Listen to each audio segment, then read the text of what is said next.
essa preocupação de ser sempre o rebelde, de estar colocado à margem, de olhar de fora, de se constituir como alguém que é politicamente engajado o tempo todo, mas que o tempo todo também sai do centro para poder ajudar pelas bordas, isso é uma característica que vai marcar a produção intelectual do Certeau durante toda a sua vida. Michel Jean Emmanuel de la Barge Certeau nasceu em 1925 em Savoie, interior da França.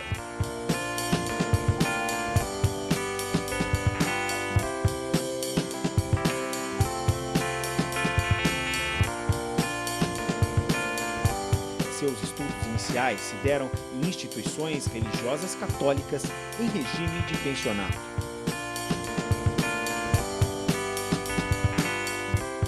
Nos anos de 1943 e 1944, finalizado o secundário, Certeau inscreve-se em letras na Universidade de Grenoble. Nesta época, participa como mensageiro de um grupo de resistência ao nazismo. Em outubro de 1944, ingressa no seminário de Saint-Sulpice, de orientação clássica e austera, onde cursou o ciclo filosófico. Em 1948, consagra-se padre e conhece o jesuíta Henri de Lubac, que viria a ter grande influência na sua decisão de ingressar na Companhia de Jesus. Em 1956, é ordenado jesuíta.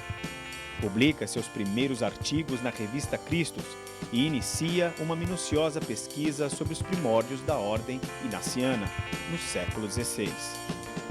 O fascínio pelo místico do século XVI, Jean-Joseph Surin, arrebataria Certeau em suas pesquisas. O Surin, ele era um padre que foi chamado para executar uma sessão de exorcismo. Então ele vai, tem uma moça que está sendo possuída pelo demônio, ele vai fazer essa sessão de exorcismo, ele consegue livrar a moça então dessa possessão maligna, né, a ideia da possessão do outro, né, da autoridade, então toda essa discussão do misticismo, e depois que ele consegue executar a prática de exorcismo com sucesso, ele se cala. E durante quase duas décadas, o Surin fica calado, ele não consegue emitir uma única palavra. Então, ele se comunica através de cartas depois, né? E é isso que vai chamar a atenção do Certeau. Vai chamar a atenção, primeiro, porque é uma discussão sobre misticismo no século XVI. Segundo, porque o Surin é um jesuíta, né? E ele, ao fim da sua formação, ele vai acabar optando por seguir a ordem jesuítica. Então, o Surin responde também esse interesse da ordem, né? De trabalhar com o jesuitismo. Terceiro, porque o Surin permite com que ele faça uma coisa que lhe é muito importante, que é o exercício da escuta e da palavra. Então, o Surin não só ele ouve na hora em que ele está exorcizando, como ele se cala depois que ele exorcizou. Então, o problema da fala, né, de ouvir o outro, que é toda a relação também que o Certeau constrói com a teoria, com um olhar mais psicanalítico que ele tem na sua formação. Então, em 64, durante essa formação que ele está tendo, né, ele vai ser um dos membros fundadores da Sociedade Lacaniana, né, da Sociedade de Psicanálise da França. Então, esse lugar da psicanálise, essa preocupação com a escuta do outro e da alteridade, o Surin também responde a ele o interesse.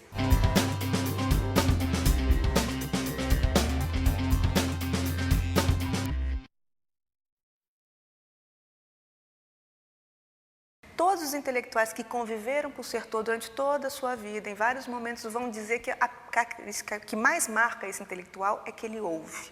Então, ele não é um intelectual que fala, mas é um intelectual que ouve. E ouve o outro, né, que é a segunda característica. Então, ouvir o outro é buscar entender a alteridade, é ver que o outro se constitui pela palavra. Por isso que também a tese do Surin é tão importante para ele. Quer dizer, como que aquela menina, aquela mulher que estava possuída, se constituía em possessão pela palavra. Então, ele estabelece uma dissociação entre o que o outro, né, e como que o outro se produz pela linguagem. E isso vai marcar toda a sua obra, porque ele vai então entender que o outro só se torna o outro no momento em que ele se enuncia no momento que ele se enuncia como outro, né? Que ele não é um outro em si, mas ele é o outro sempre numa relação dialógica. E isso sim, isso é uma marca perene dessa relação com a psicanálise. Em 1967, vai a Paris e passa a contribuir com a revista Etude. No mesmo ano, sofre um acidente de automóvel no qual sua mãe morre e ele tem uma de suas vistas afetadas. As pessoas que conheceram o Certeau marcam este evento como um divisor de águas. Até aquele momento, o Certeau era um homem muito mais calmo, ele fazia suas leituras, ele era um homem muito cordial, enfim. A partir de 67, ele parece que ele vai ser tomado de uma grande agitação. Então, ele dorme pouco, né? Ele lê muito, ele está sempre engajado, ele passa a ter uma participação na vida completamente diferente da que ele tinha antes. E esse movimento é que vai fazer, por exemplo, vir para os países da América Latina, esse movimento que vai fazer engajar em vários campos de conhecimento. Ele lê muito, ele lê em vários idiomas, ele lê em russo, ele lê, obviamente, em francês, né? Ele lê em inglês, ele lê em português, então ele lê em grego, ele lê em latim. Então, ele é um poliglota, ele aprende, ele capta todas essas influências, né, do meio externo. Então, por exemplo, quando ele vem para o Brasil, ele não só se contenta em vir para o Brasil, como ele pega uma enorme bibliografia sobre o Brasil, né, de produção brasileira, e lê essa bibliografia. A convivência com os acontecimentos de maio de 1968 faz Certeau interrogar o sistema educativo francês.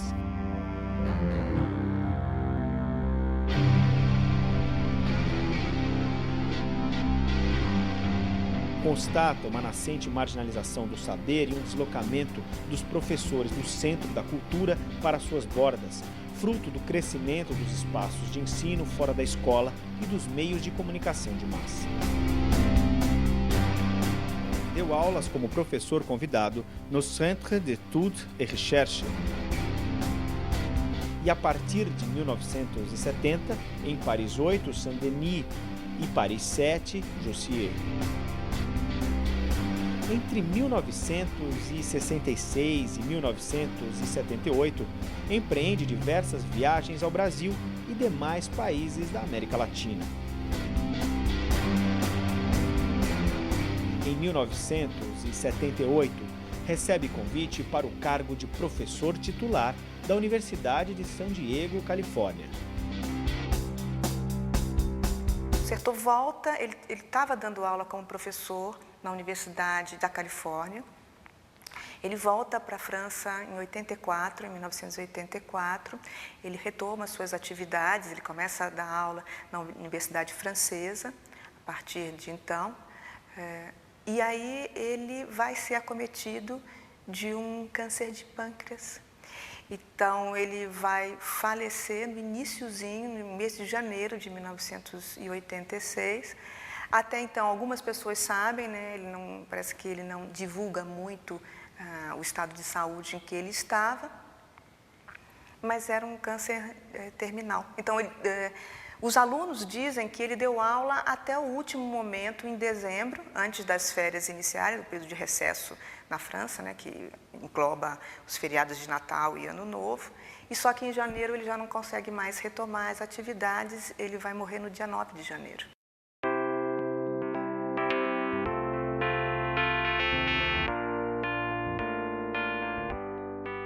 Je n'ai jamais connu un professeur qui était aussi rapide, sans chercher à démontrer lentement, mais à donner les choses essentielles tout de suite. Et c'est vrai que les questions qu'il se posait à l'époque, ça n'était pas encore mes questions. Alors je les recevais un petit peu de façon énigmatique. Il a fallu attendre pour que je comprenne.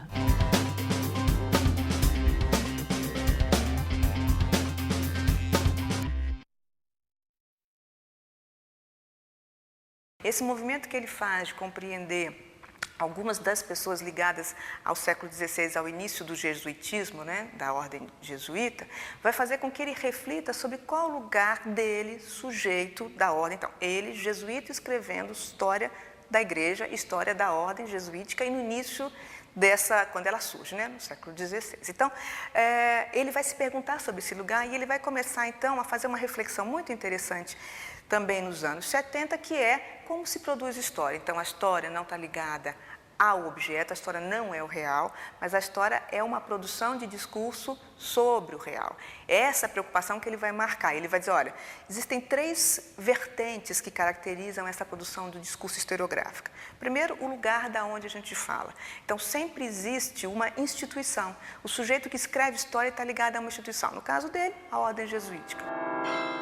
Tanto instituição, o lugar da onde se fala, instituição, no caso do Certeau, a ordem jesuítica, mas a instituição como uma instituição histórica, né? Então, essa instituição, ela baliza os limites do discurso, o que pode e o que não pode, o que é dizível e o que é interdito.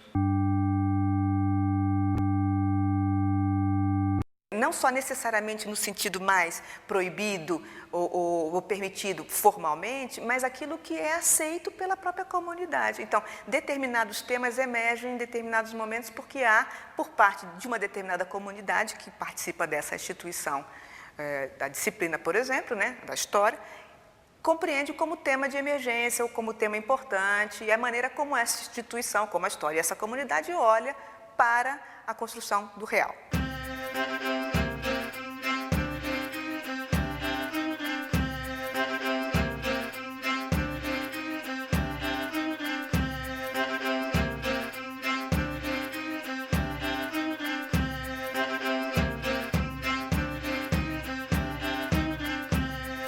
Um segundo movimento é que a história, ela se produz a partir da pesquisa. Então, a pesquisa significa que você vai tomar cuidado, olhar para os documentos, procurar interrogar as fontes históricas. Então, você vai ter que ir aos arquivos, você vai ter que fazer um levantamento de fontes, você vai ter que compreender os documentos da sua própria natureza, os documentos como alguma coisa que são escritos, que são produzidos em um determinado momento e, portanto, trazem as marcas dos possíveis de serem ditos naquele momento também, né?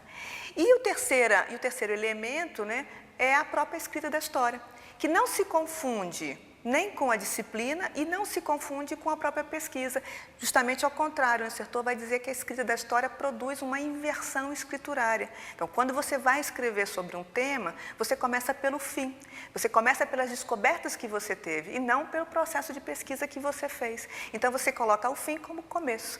E essa escrita é uma escrita marcada por um conjunto de cânones também. Então, o que ele chama de escrita folhetada, que seria o fato de você ter que colocar citação, de você colocar fontes, de você fazer bibliografia, de você citar fulano ou cicrano. Então, tudo isso acaba construindo uma maneira de escrever sobre o real, que é a história. Por isso que ele vai dizer que entre o mundo e a história, né, existe uma diferença, existe uma distância, é o que ele chama de epistemologia da distância. A escrita da história é sempre marcada por uma distância, né? E é essa epistemologia da distância que ele constrói como o ofício do historiador.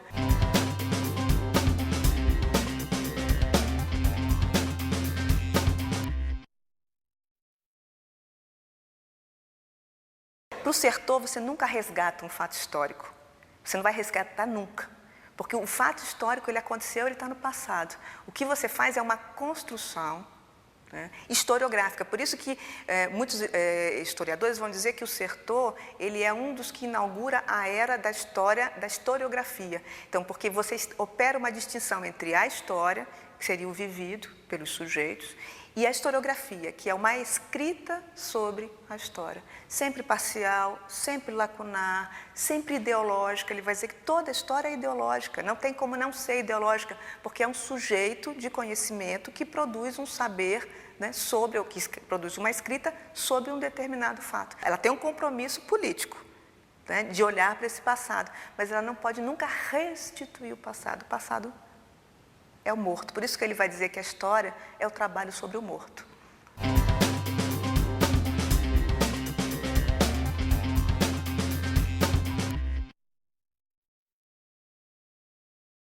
Na década de 70, Certeau é convidado a assessorar o governo francês na definição de uma política cultural. Então, Sertor começa a se interrogar sobre o que é cultura.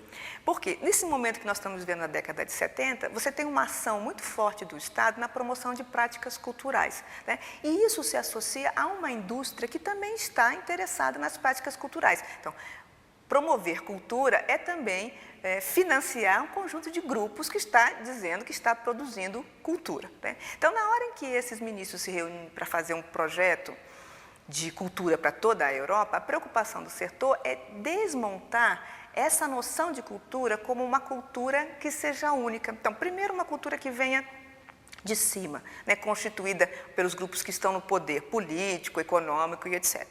Por isso que ele vai escrever o livro que vai ser publicado inclusive no Brasil, mas na França também se chama A Cultura no Plural. Ele vai defender que não existe uma só cultura, né, mas que existem várias culturas e essas culturas são culturas institucionais diferentes e mesmo o que ele vai chamar nesse momento de classes populares, né? Então, as classes populares, as camadas populares também têm culturas. Então, ele vai defender que se essa política precisa ser construída, né, ela precisa ser construída também levando em consideração não uma ação do sujeito ou do Estado, ou dos grupos de poder econômico, sobre o cidadão, no sentido de que o cidadão precisa entrar na cultura, mas, ao contrário, uma ação do Ministério da Cultura no reconhecimento de que existem práticas culturais autônomas, ou seja, que partem dos grupos, e reconhecer essas práticas não como práticas menores, como práticas desprestigiadas, mas reconhecer que elas têm valor. Então, por isso que ele vai se engajar numa discussão entre cultura popular e cultura erudita.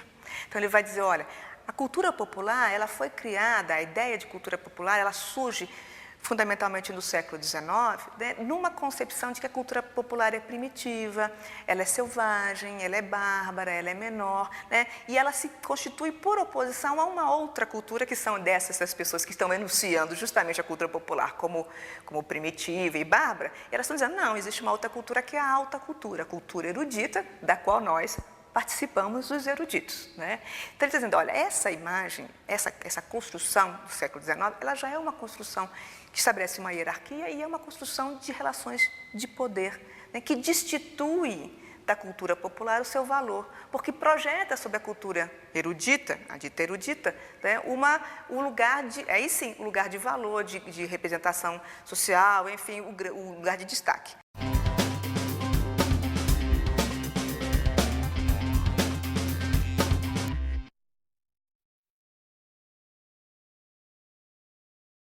Em 1980, então, ele vai escrever um outro livro que chama A Invenção do Cotidiano, é o resultado dessa reflexão em torno das práticas culturais que ele vem desenvolvendo.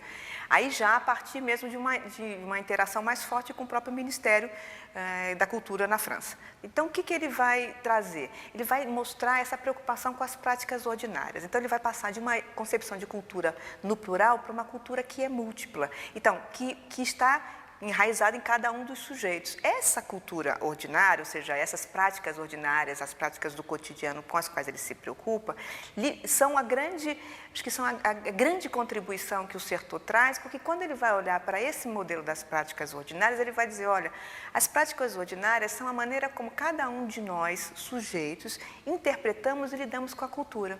Então, na hora em que ele faz isso, ele muda o lugar da onde ele olha para a teoria da comunicação. Ele não está mais olhando do ponto de vista daquele que emite uma mensagem, mas do ponto de vista daquele que recebe.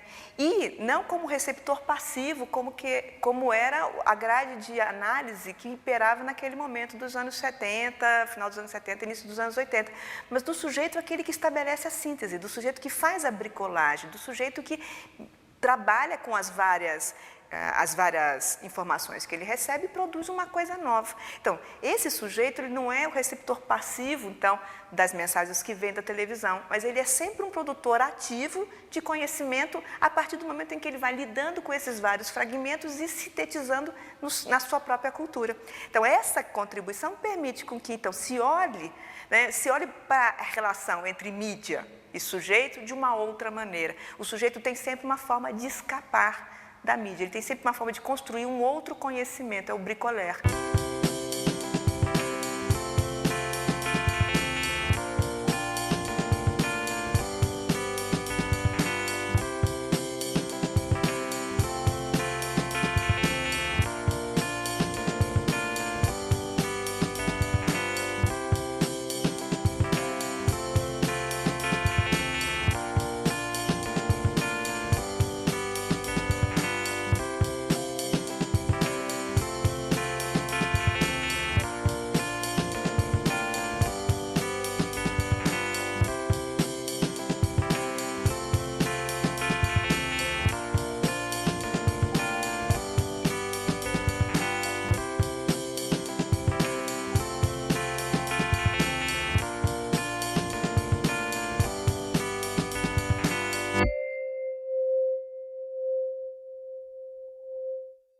essa grande contribuição do Certeau permite que a gente possa olhar, se perguntar, então, o que que os sujeitos fazem com as informações que lhes são distribuídas, o que que os sujeitos fazem com os objetos que lhes são entregues. E isso abre todo um novo campo de pesquisa, porque valoriza o sujeito individual na sua trajetória pelo mundo.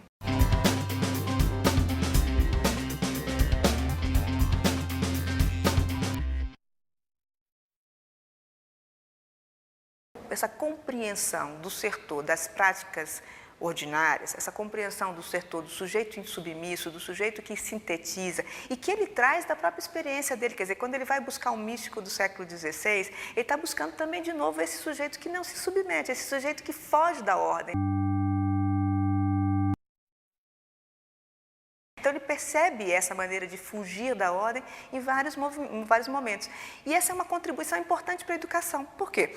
Na década de 70, nós estávamos justamente trabalhando, quer dizer, a academia está operando com um livro que é um dos livros que é bem famoso na década de 70 e que vai ter um grande impacto na área educacional, é a reprodução, né, do Bourdieu e do Passeron. Justamente nesse livro, A Reprodução do Bourdieu e do Passeron, o que vão defender esses dois autores? Que a escola é uma grande maquinaria de reprodução da sociedade.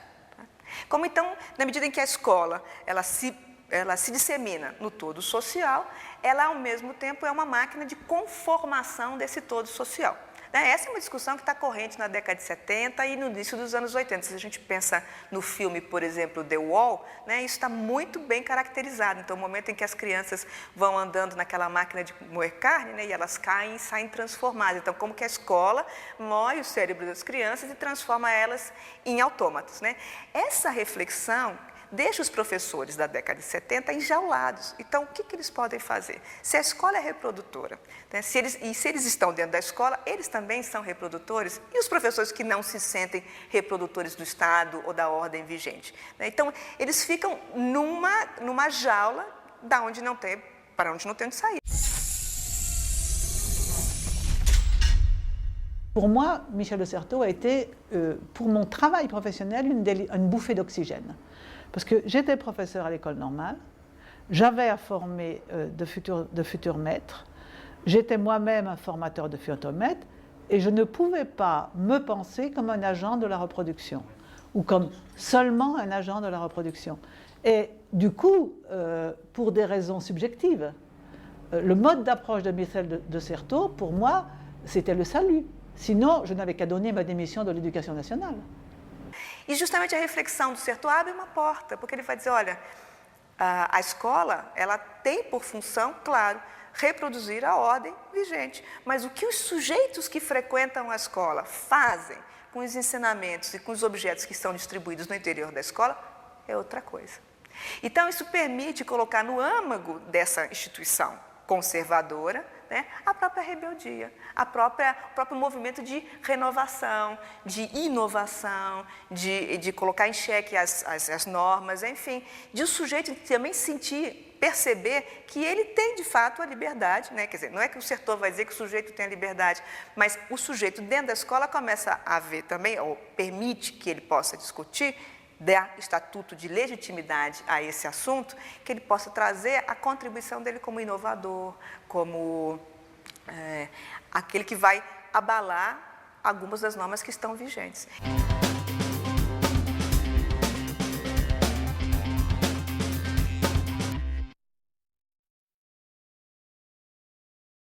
Então, há um movimento aí, nos anos 60, 70, que é da igreja fazendo crítica a ela mesma.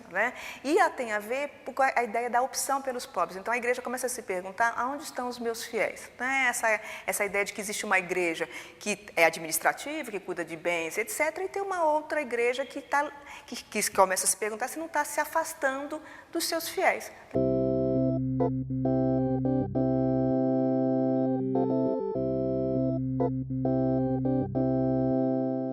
Então, há um conselho de bispos que começa a se perguntar qual é o lugar da igreja, qual é o lugar dela na construção dos movimentos sociais. É isso que vai permitir, por exemplo, no caso brasileiro, você ter duas igrejas, uma igreja que apoia a ditadura e uma igreja que vai acolher, que vai que vai proteger, enfim, que vai permitir até que algumas pessoas fujam do país, enfim. Né? Essa divisão interna da igreja que está se repensando. Então, o Sertor vem para cá exatamente nesse momento. Né? Ele está acompanhando esse movimento, ele tem interesse sobre esse movimento, ele tem um olhar sobre o outro, sobre a alteridade, que faz com que ele se interesse sobre o Brasil e toda a América Latina e os movimentos que estão acontecendo na América Latina, com uma grande simpatia pelos sujeitos que estão sofrendo, né, as ações dos governos autoritários.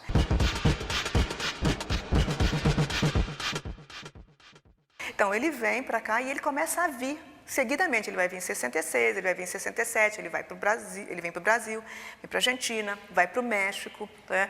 Ele vai, mesmo quando ele não vem, ele vai se manifestar em revistas francesas sobre o que está acontecendo na América Latina nesse período. Então, ele faz um artigo quando da morte do Che Guevara, ele faz um artigo quando da morte do Allende, né? Ele vai repudiando, ele faz um artigo quando da invasão da USP, ele repudia a invasão da universidade, a perseguição de estudantes e professores.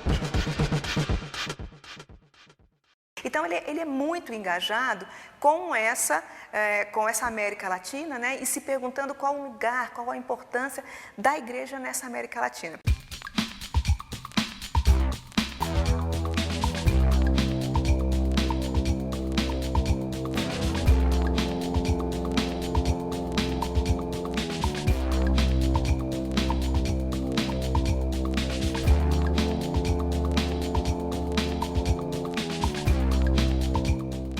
Nessas viagens ele vai tomar contato, então, não só com essas preocupações da igreja, como ele vai tomar contato com o que a gente vai chamar o que a gente chama de cultura popular brasileira. Então, ele vai para a Bahia, ele vai no terreno de Candomblé, ele vai nas favelas, ele quer conhecer como as pessoas, ele vai se interessar sobre os índios Bororó no Brasil. Enfim, ele tem um conjunto de preocupações que são enormes e porque ele percebe exatamente essa ideia de uma cultura que é múltipla, né, que ela está sempre se produzindo por grupos diferentes. Ela acontece simultaneamente, né? Então, várias instituições, essa cultura é plural, ela é múltipla, ela se dá pelos sujeitos e ela precisa ser compreendida, e ele quer compreender esse conjunto de práticas culturais.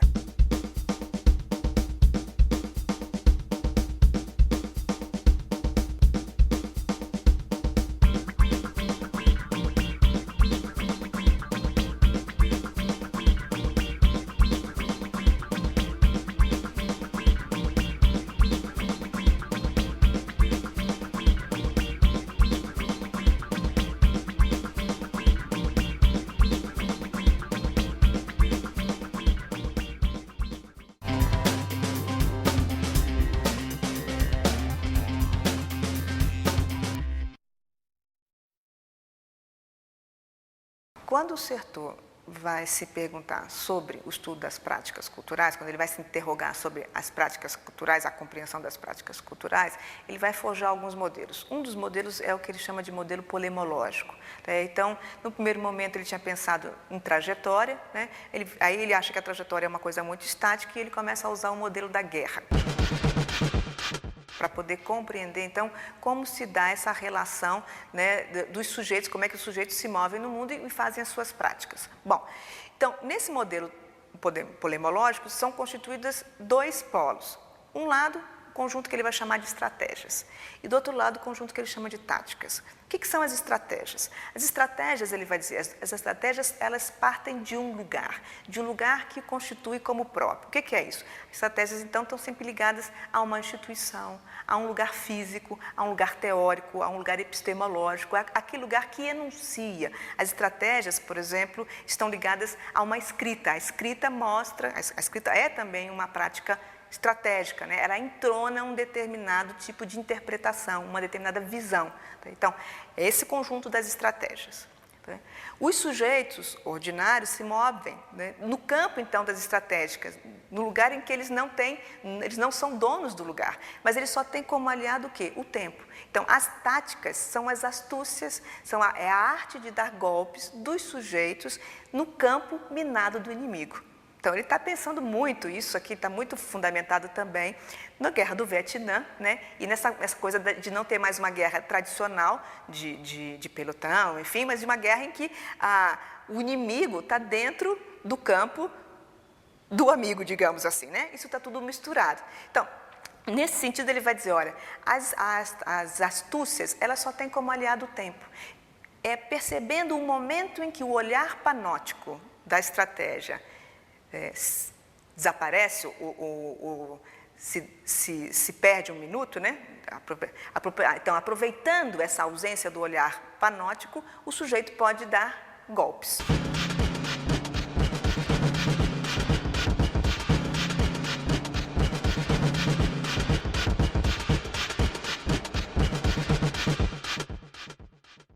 Então, como é que a gente pode pensar isso? E isso vai ajudar muito a pensar a escola, né?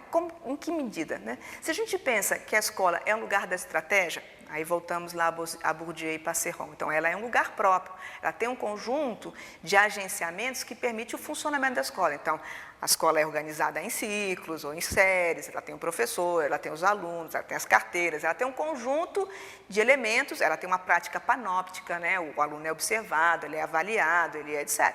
Na hora que tudo isso entra em funcionamento, o sujeito, ele pode ter, né? Ele tem, na ausência do poder ou do olhar panóptico do poder, ele vai impor o seu golpe, ele vai dar o seu golpe, vai fazer a sua astúcia.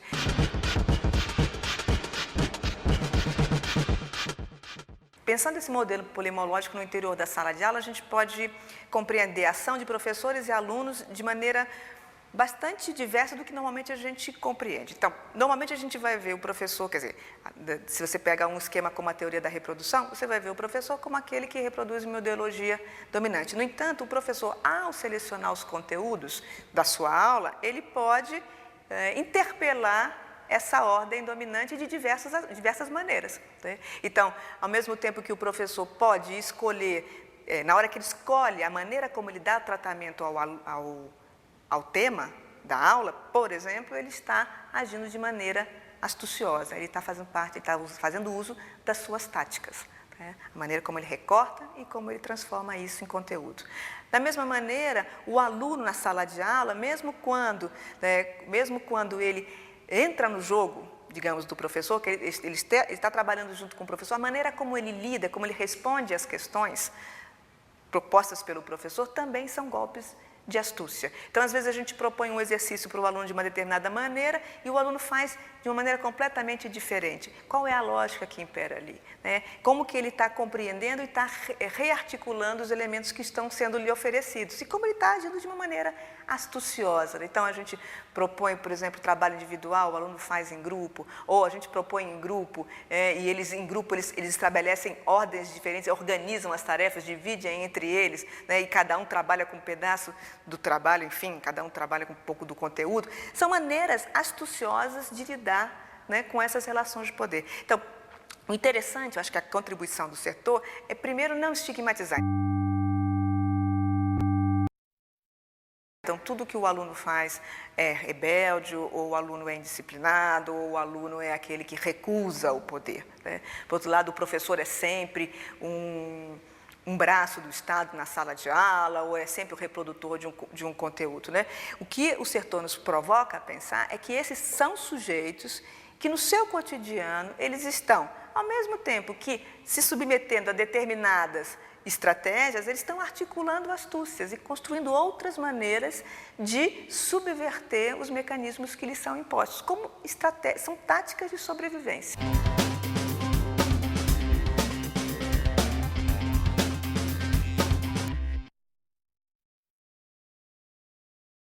O setor, ele vai fazer leituras de Paulo Freire. Na década de 60, ele toma contato com Paulo Freire. Então, assim, da mesma maneira como ele vem ao Brasil, ele também toma contato com uma literatura produzida pelos brasileiros e, dentre eles, Paulo Freire. Então, de Paulo Freire, algumas das referências que ele faz a Paulo Freire é a preocupação do método de alfabetização, né, que é isso que vai se difundir, inclusive, de uma maneira bastante generalizada no mundo, né, e pelo qual até Paulo Freire fica reconhecido. E a preocupação da prática pedagógica como um exercício da liberdade. Então, essa ideia de que a prática pedagógica é uma prática dialógica, que o professor, né, tem um engajamento político-pedagógico nessa prática, né, que essa prática, então, é uma prática também de caráter político, e que ela se estabelece com uma preocupação não de fazer calar o outro, mas de ouvir o outro. Então, a ideia, de novo, da escuta, né, de ouvir o outro, na construção de uma relação que é uma relação interpessoal. Então, para ele, o Paulo Freire ajuda, né, a dar substância a essa discussão que para ele é uma discussão importante. A importância da educação também como aquela prática que, que faculta ou que promove o exercício da liberdade.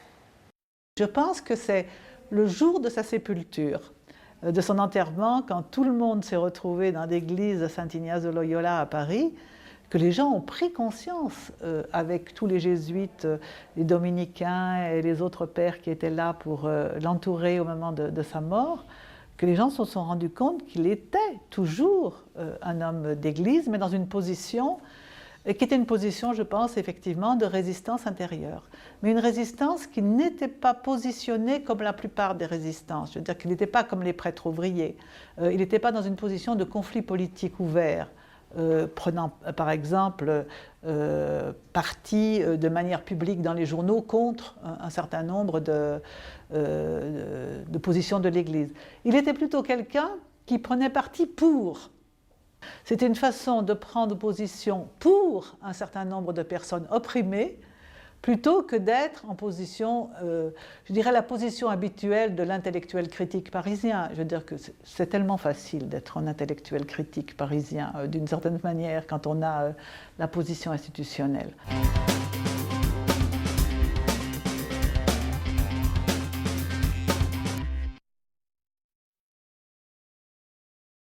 E uma das últimas teses que o Certeau orientou, se não foi a última, uma das últimas teses foi justamente sobre a relação entre educação e psicanálise.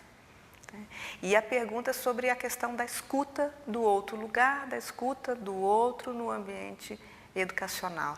Então, ele vinha juntando já essas pontas, né, essas preocupações, justamente compreendendo que a escola não é só o lugar da fala, mas também é o lugar da escuta. Muito interessante, quando o Certeau viaja para o México, ele conhece o Ivan Illich, né, ele vai lá fazer, ele vai em Cuernavaca, vai conhecer o trabalho do Illich.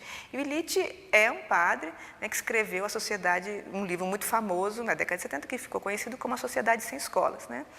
E o Illich dizia naquele momento e que a escola reproduzia, né, o mesmo ritual da missa. Então, enquanto na missa você tem o padre falando, né, fazendo uma exposição e os fiéis sentados, né, na escola você tem o professor falando com os seus alunos, né? E era isso que o Illich criticava. Ele dizia, olha, a gente tem que retirar esse modelo missal do interior da escola, né, esse modelo da missa, da igreja no interior da escola. E é interessante que quando o Certeau enuncia, né, quando ele fala sobre essa preocupação da escuta, né, e traz isso para o interior da escola, é de novo colocar em questão esse modelo mais clássico de aula, em que o professor é o expositor e que o aluno é aquele que ouve, trazendo como preocupação ouvir o aluno, né, assim como ouvir o professor. E acho que ouvir o aluno e ouvir o professor não é só uma atribuição no interior da escola. Eu acho que hoje mesmo falta muito às nossas políticas públicas ouvir o professor. Se elas ouvissem mais os professores, talvez compreendessem melhor o que está acontecendo no interior da sala de aula, no interior da própria escola, do funcionamento da escola. Ouvir os alunos e ouvir os professores talvez seja o que mais a gente sente falta hoje no âmbito das políticas públicas.